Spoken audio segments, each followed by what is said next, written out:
Hi, I'm Tara. Hi, I'm Michelle. Welcome back to Books and Beyond. So, on this episode, we are going to speak to Avni Doshi. She's the author of Girl in White Cotton. And I love this book. It's about a twisted mother daughter relationship. And by the end of the book, we don't know whose side to take, Antara, the daughter, or Tara, the mother. And let me just put it out there, I'm nothing like Tara from the book. Yeah, that's true. And Avni took 7 years to write her book. And on this episode, she actually talks about how she did it. And I've been working on my novel for quite some time, Tara, and it was really inspiring to hear. For sure. So here's Avni.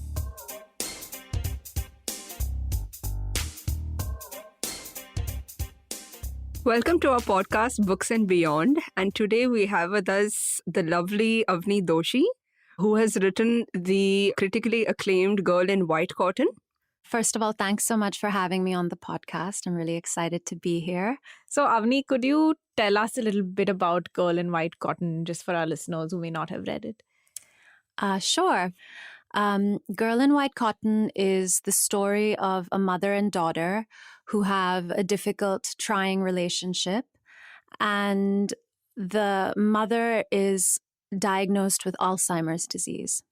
And the daughter, who's an adult, who's married, who's an artist, is now facing this difficult decision of how she's going to look after a mother who never really looked after her. And so there's this interesting play between, maternal roles changing, where now the child is in a position where she has to think about looking after somebody who was supposed to be a good mother to her, but who never really was.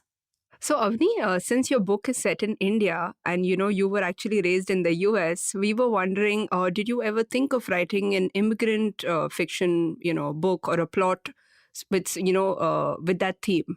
The book is set in Pune, which is Pune, where my mother grew up. But and I grew up in New Jersey.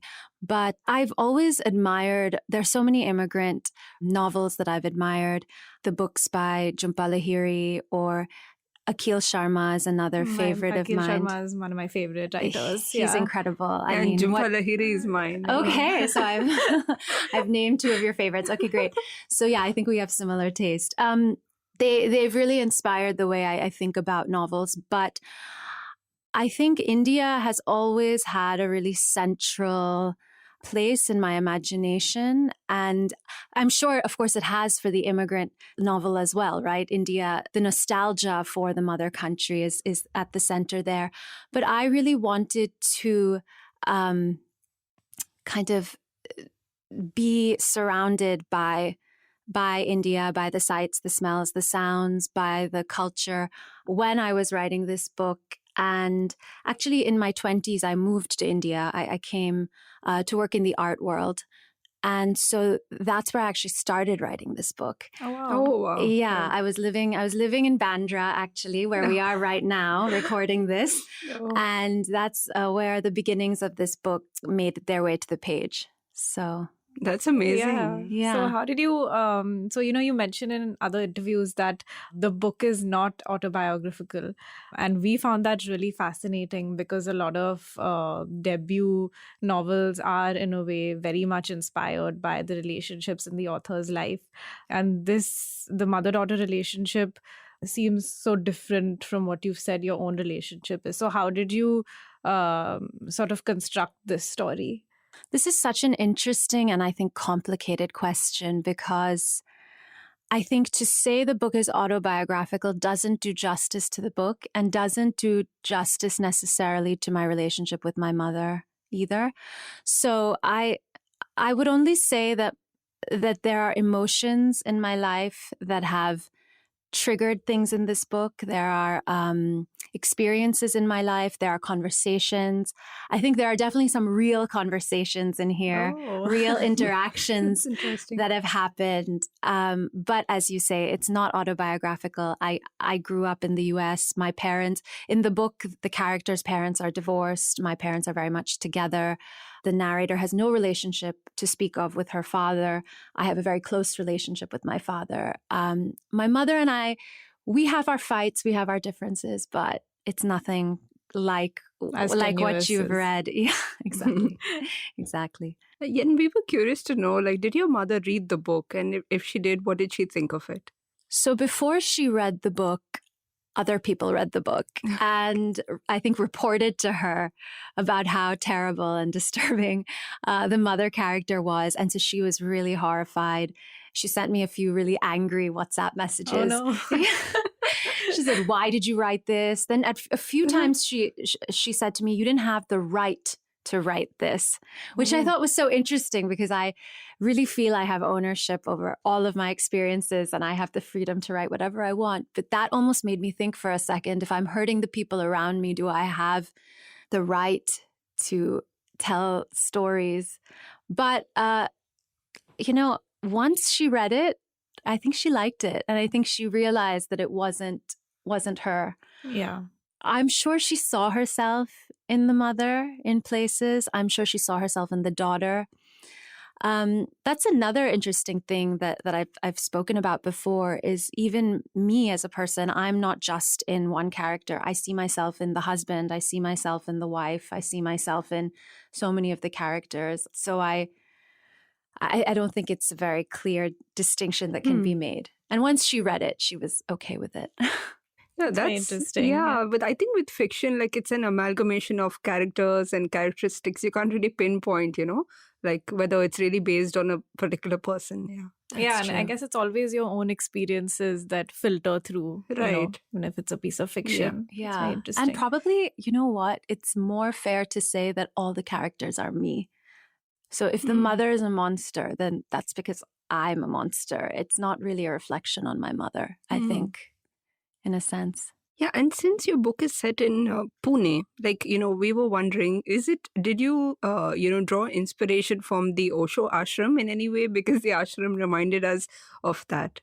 I did draw inspiration from the Osho Ashram, even though I've not really been there a lot. I think I've gone once.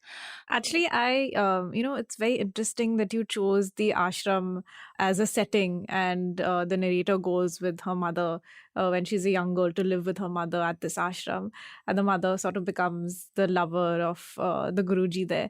So why did you choose that particular setting to showcase certain aspects of their relationship? I don't know. Sometimes I feel when I'm writing, I'm not making a choice. So much of writing is unconscious. And sometimes even the settings reveal themselves and the plot or the character development or the character's relationships, that all kind of evolves on its own. And sometimes I'm not even sure how I get there. I think the ashram is so integral a part of Pune, especially where my grandmother lives. She lives in Koregaon Park, and the ashram lane is just there around the corner, and it's so beautiful. And, in the monsoon, we would take walks in that lane, and there are just these stunning trees. And so in that sense, it was very much in my imagination. I wish I could almost take credit for this as a really conscious choice. Women from my mother's family have belonged to the ashram over the years. Wow. Yes. In fact, if you watch Wild Wild Country, you will see at least 3 of my mother's paternal aunts. Oh, wow. In the video, you'll see one of my mom's aunts speaking to Ma Sheila in a section from Oregon. So in that sense, it's very much in my imagination, but I've never been there. I've never really spent time there. Everything I know is kind of a distant fantasy in a sense. And the parts about the ashram are really a fantasy, kind of my own fantasy of what that would be, especially for a child. What would the ashram be like? Yeah, now that you've mentioned that it's a very unconscious process, like, we love the structure of the book actually. Like the writing is so brilliant. So how did you go about structuring it? Like, the past experiences, the present, like, did you really plot out the novel, outline it? Or how was your process? Previous drafts. So this book, 7 years, 8 drafts. I'm sure you've heard We this. read about that. Yes. Yeah, a lot of people read that and are just so horrified. For me, I'm horrified if I think about it because it took a lot of work. But I think the mistake I made in the beginning was plotting. I mean, I call it a mistake now because it seems like a mistake in hindsight, but maybe I had to go through that process of plotting and trying to make, the hard and fast of the story line up. But for me, what really brought the whole structure together was the voice of the narrator. I think once I found her voice, then I really had a kind of focus. Okay. And there was almost an energy through which, the form of the novel emerged. So we were really fascinated by the narrator and the voice that you created, as you mentioned. And we read somewhere that you've said that to write in first person is actually more freeing. So could you tell us a little bit more about that? Gosh, did I say that? Yeah, maybe. I think that with the first person, there's a kind of depth you can achieve. There's a real intimacy you can achieve that feels very natural for me. It's the way I think I even like to talk to people. And I think when you can really go into the perspective of a single character, then everything else becomes a little more clear, because you know for sure what that character cannot know. You know what that character is hearing, from other people. So it's hearsay. It's not lived experience. So for example, my narrator, there's certain things about her mother's life she just cannot know. There's certain things about her grandmother that she cannot know. And that was really interesting to write because, the mother character, who's this monster, Tara, we all know. I felt so bad when I read that because that's my name. So Oh no, I'm so sorry. So yeah, I mean, it was very interesting, because in the beginning of the book, we get sucked into Antara's voice and we sort of see the world through our eyes and we believe everything that she's telling us. But then as the narrative unfolds, you don't know what to believe anymore. And you don't know if she's telling us, the whole truth or what's the real story behind her mother. Her relationship with her grandparents is so beautiful. But as you said, maybe there's some friction there. So what did you want the reader to take away? Whose side did you want the reader to be on? I definitely wanted the reader to be on Antara's side okay. for most of the book. But I wanted by the end the reader to question themselves and how much you can really trust somebody. How much can you really trust what someone's telling you about their own lives when you haven't heard the whole story, when you haven't heard the other person's side? And I know it's so silly, but I have a son and I have a little book called The True Story of the Big Bad Wolf. Oh. And it's told from the point of view of the big bad wolf. And it's such a compelling, and I think it's actually, I read it myself when I was like, I don't know, in the second grade or first grade or something, when I was just a kid. And it's so compelling because it actually makes these pigs seem like monsters. And the wolf is this, poor guy who has a bit of a cold, and that's why he's huffing and puffing. And so it's such a simple thing that we teach to children, but we ourselves, when we're reading novels or when we're reading the news, and, that was a little bit in the back of my mind because the news is so biased today and everything we read is so biased today. True. And we just, if it's told to us with any authority, we just take it without a second thought. Yeah. And so I think it's so, we're all so gullible in a way. And I just wanted to really, point out that there is always another side to the story. I think you do that really, really well. And I think it's all about perspective at the end of the day. Yeah, I think especially with the last line, like, my God, it was mind-blowing. So in the last line, the narrator says, "Only I can see myself in the mirror." Yeah, like actually that gave us like goosebumps. So did you like plan out the opening line and the closing line of the book, like when you were structuring it? Because we found them to be like, amazing. So in the first line, she says, "I would be lying if I said my mother's misery has never given me pleasure." Wow. There's like would you call it a cult? Or it's almost like there's a fanaticism in the literary world about opening sentences, isn't there? Yes. Gosh, Yes. I know. It's such a thing. I think I had a bit of pressure about that, like to get a really good first sentence in there. I definitely thought a lot about the first sentence. I took my time with it. I think after I wrote the first chapter, I returned to the first sentence and kind of came up with a few variations of it. I think initially the first sentence was quite long. It was almost like a paragraph Oh, long. wow.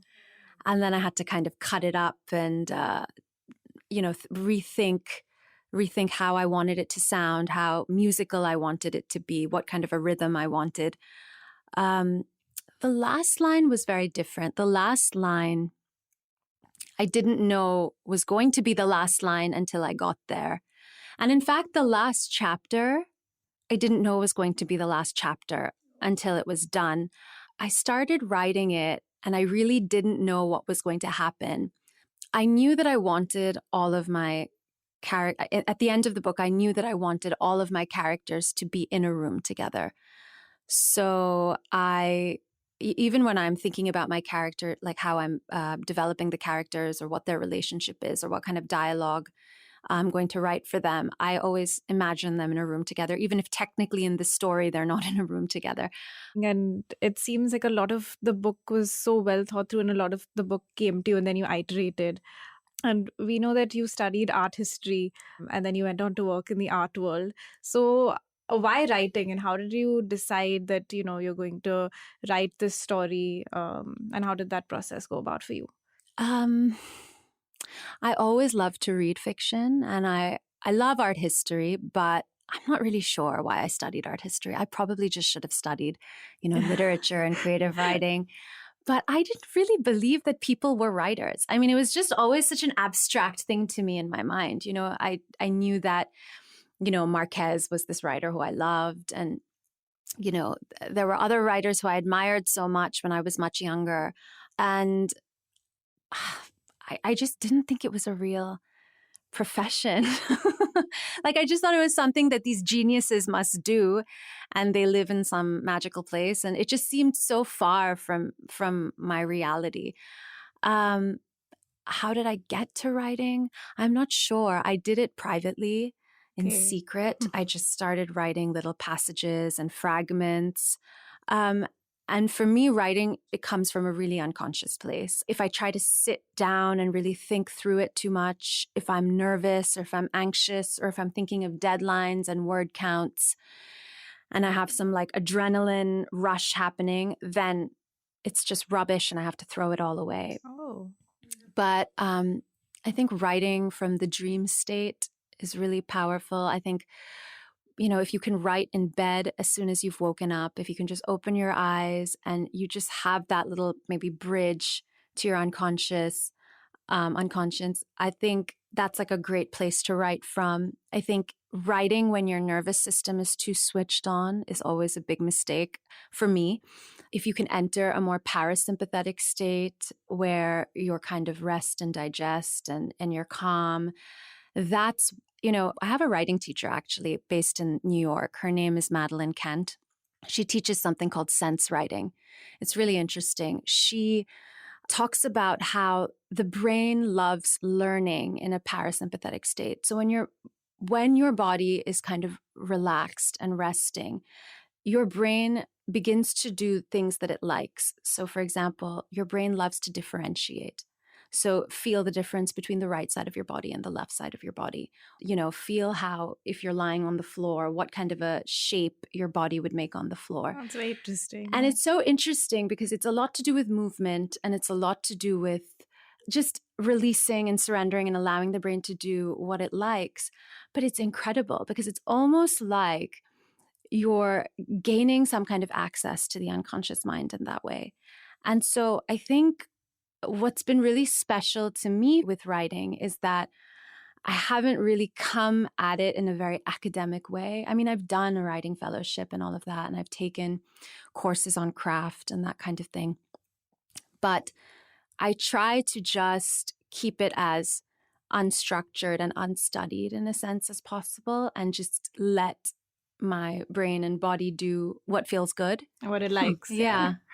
I know that's a bit strange, but look up sense writing. Yeah, that's something new that we we learned should. today. It's Yeah. really interesting. I know it's probably not the mainstream way people go. People have their writer's rules. And, Zadie Smith has a beautiful set of rules. And you can look online, I mean, for all the brilliant writers who have their do's and don'ts. But I found that becomes so restricting. And I don't know if there's really a right way, but this way works for me. I've also been told that, one shouldn't ignore the ideas that you get when you're in a subconscious state. Like if you've just woken up, in that dream state that you have. We were wondering, did you have readers or writers in the family? And like, how were you introduced to books growing up? I don't think I have any big readers in my family. I think nobody really likes books much. Yeah, nobody. My mom has a nice bookshelf with some beautiful hardbound books, but I don't know if anyone's ever read them. She's a little OCD, so they're all kind of color-coded in a lovely, aesthetically pleasing way, but I'm not sure they've ever been opened. I don't know. I wasn't very athletic in school. When it was time for physical education, I would say I'm not feeling so I used well. to do that too. Oh, I have my period or something, and the gym teacher, the physical education teacher was probably thinking, what, the third time this month? I don't understand. Anyway, so I would always be in the nurse's office and thinking, sitting there with a book and excusing myself from any physical activity. I was kind of bookish, I think. Yeah. And that's really, I think Michelle and I, both of us use books as a way to escape into different worlds. And yeah, absolutely. I think that's the magic of books for all of us book lovers. And also we found it really, I think, mature of you that, despite winning an award for your manuscript, you still went through so many drafts. So, I mean, can you talk about validation that a writer seeks, despite winning awards and contests, you just still have to make sure that your work is the best you can put out there? You've really hit the nail on the head, but I want to just clarify, I was not mature at all. When I wrote the first draft and then I won this prize, the Tibor Jones South Asia Prize. It was an amazing thing that happened. It was, it happened at this literary festival in Kolkata, and there was all this press and attention. And then I got a literary agent through that. And I just thought I was incredible and the best writer. And oh my God, I'm so natural at this. And I must be so talented, obviously. And I mean, what a rude awakening, because Why? Because it was really rubbish. I mean, it was very much a first draft. But how did you come to that realization is what we wanted to know. Yeah, I think it was at first of all, my agent at the time was very kind, but also very firm about the fact that I really needed to do some work on it. She saw a lot of potential, but she said, this is definitely not ready. Oh. And so that was a bit of a shock. I said, what do you mean? Oh, you mean a few line edits? You mean some, spelling mistakes? Well, what kind of editing could you possibly want me to do? I had no idea that writing is rewriting. I didn't know that writing is editing, but that is what writing is. And as you mentioned, it's a constant learning process. Absolutely. Yeah. So now that you're done with your first book, it's successful, it's critically acclaimed. We really wanted to know what you're writing next. And we also did read somewhere that you are working on a collection of short stories. No. Oh dear, no. That's Not wrong a collection information. of short stories. Okay. I'm trying to write a short story. Oh. And I think I just don't know how. Are there people who just don't know how to write short stories? Is it possible that there's such a thing? But I've heard that some writers are more comfortable with certain forms. I think maybe you're more comfortable with the novel form.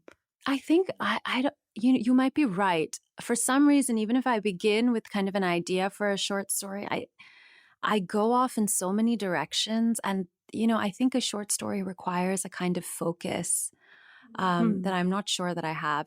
So what are you working on next? So at the moment, you're right. I'm working on a short story. I'm trying to get one right. I'm hoping a novel. The problem is I worked on this for so long that this narrator's voice is really in my head. So every new thing I try to begin, I keep finding Antara there with me. And so she's kind of haunting my writing life at the Wow. moment. Yeah. She doesn't leave me alone. So I think I also need a kind of what do you call a kind of writing detox? Is there a term like that? I kind of need to just, be refreshed to start again. Yeah, I think a sort of unlearning. Like, yeah, I had read this somewhere that more than learning, I think unlearning helps you. So, when you said writing detox, we had a couple of quick questions that we wanted you to answer sort of in a rapid fire way. Sure. So, what do you do when you're not writing? And what is your stress buster? My stress buster. When I'm depressed because the writing isn't going well, I'll watch like hours of reality TV, like Brain Dead, and eat like junk food in front of the TV. Yeah, so that's what I'll do. That's kind of, it's not really a stress buster, but it's just like I'm so down because my writing's going so badly that I just don't know what else to do. Playing with my baby. Oh, That's a different kind of stress, so it distracts me from the from the book stress. Yeah. Yeah, and do you have any favorite places that you write at now that you're based in Dubai? So I had a lovely writing room, which is now the nursery. So I don't get to write there anymore, but it's terrible. I sit in bed with my laptop. It's so bad for my posture. I have a kind of frowny look on my face, and I'm like just typing away, and it's not glamorous. It's not really that writing life at all. It's just wherever there's space, really. Any 2 books that you want to recommend to our listeners? I love I don't know if many people in India are familiar with Sheila Heti, but the book, No. so her book Motherhood, which goes into the question of whether or not to have children, but told in just the most surprising and beautiful way. That book just, I find so moving. And then Rachel Cusk's trilogy. Yeah, I've heard it's amazing. Yeah, I think it's Outline Transit and Kudos. It's fabulous. She's fabulous. So those are 2 writers that I Check them out. have by my bedside at all times. I have so many more. Maggie Nelson. I can give you a whole list. Yeah. What is that one tip that you would like to give, like, aspiring writers who want to write their debut work, and if it's like, not autobiographical? If it's not autobiographical, I don't think you should get very hung up on autobiographical or not. I don't think that matters. I think try to be honest and truthful. Try to look at what you don't want to look at, because there's always that shadow when you're writing. There's always that thing that's kind of opaque and dark. And you'll know it's there because you'll notice you keep writing around it. You don't really get to the heart of it. It's kind of this thing that you're trying to ignore. It's probably something really uncomfortable, probably something you don't think you have the permission to say. So I would recommend that you keep returning there, keep trying to inch closer, because I think eventually you find a way to gain access to that. And that's usually where the heart of a novel is. So it would be great, Avni, now if you could read out a passage from your book for our listeners. Sure. Sometimes I refer to Ma in the past tense, even though she is still alive. This would hurt her if she could remember it for long enough. Dilip is her favorite person at the moment. He is the ideal son-in-law. When they meet, expectations don't fly in circles around their heads. He doesn't remember her as she was. He accepts her as she is and is happy to reintroduce himself if she forgets his name. I wish I could be that way, but the mother I remember appears and vanishes in front of me, a battery-operated doll whose mechanism is failing. The doll turns inanimate. The spell is broken. The child does not know what is real or what can be counted on. Maybe she never knew. The child cries. I wish India allowed for assisted suicide like the Netherlands, not just for the dignity of the patient, but for everyone involved. I should be sad instead of angry. Sometimes I cry when no one else is around. I'm grieving, but it's too early to burn the body. It's haunting. Yeah. There's so many lines like this that you just remember in the book and that stay with you. It's amazing. Yeah. So it was just amazing talking to you, Avni. Like, thank you so much for making the time. Thank you. Yeah, and like I'm sure our listeners will, have a lot of takeaways from this conversation, like, aspiring writers, readers, etc. Thank you so much for Yeah. having me. It's been a real pleasure. Thank you so much. I've always wanted to know the kind of hard work that goes behind a stellar work of fiction. And I think after this conversation, I've got a few insights. And next time, we will be talking to another inspiring personality, Arsha Satar. I can't wait to find out how she translated the Ramayana and even more how she started the Sangam House, the writing residency. Yeah, she's India's greatest translator, so be sure to tune in next week. And we'd love to hear your thoughts on this episode. We're at Bound India on Instagram, Facebook, and Twitter. See you next time.